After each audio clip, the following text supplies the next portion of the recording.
Excellencies, Namaskar and good evening.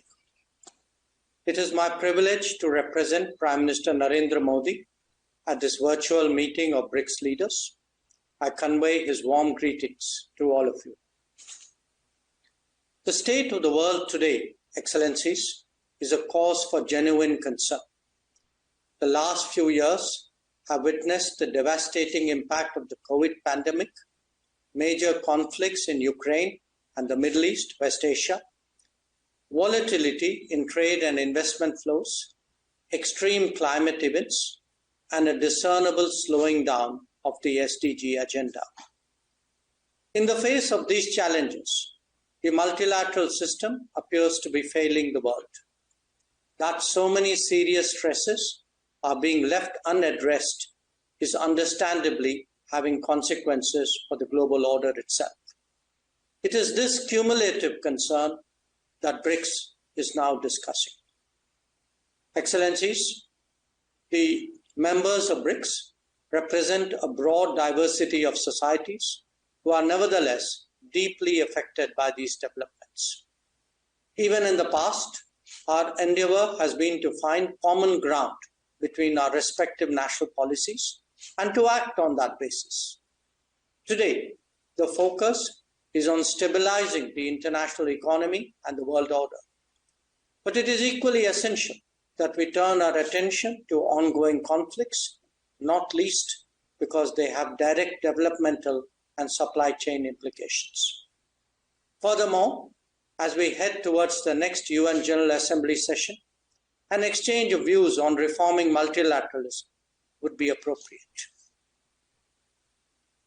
The world, as a collective, is seeking a stable and predictable environment for trade and investment. At the same time, it is imperative that economic practices are fair, transparent, and to everyone's benefit. When there are multiple disruptions, our objective should be to proof it against such shocks. That means creating more resilient, reliable, redundant, and shorter supply chains.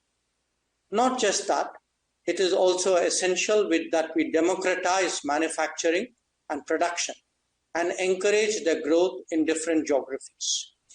Progress in that regard will contribute to regional self-sufficiency and relieve anxieties at times of uncertainties. Your Highness, Excellencies, trade patterns and market access are today prominent issues in the global economic discourse. The world requires constructive and cooperative approaches to promote trade that is sustainable. Increasing barriers and complicating transactions will not help. Neither would the linking of trade measures to non-trade matters. The BRICS itself can set an example by reviewing trade flows among its member states. Where India is concerned, some of our biggest deficits are with BRICS partners, and we've been pressing for expeditious solutions. We hope that this realization will be part of the takeaways from today's meeting.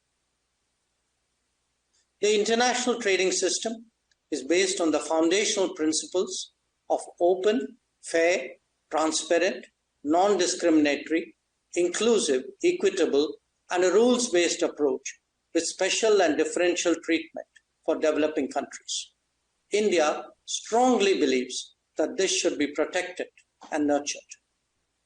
Excellencies, the world today also seeks an urgent resolution of ongoing conflicts. The Global South has experienced a deterioration in its food, energy, and fertilizer security. Where shipping is targeted, not just trade, but livelihoods also suffer. A selective protection cannot be a global answer. An early end to the hostilities and undertaking diplomacy to ensure a durable solution is the obvious pathway before us. The working of international organizations in the last few years has witnessed major shortfalls in many areas. On key issues, we have unfortunately seen that gridlocks have undermined the search for common ground.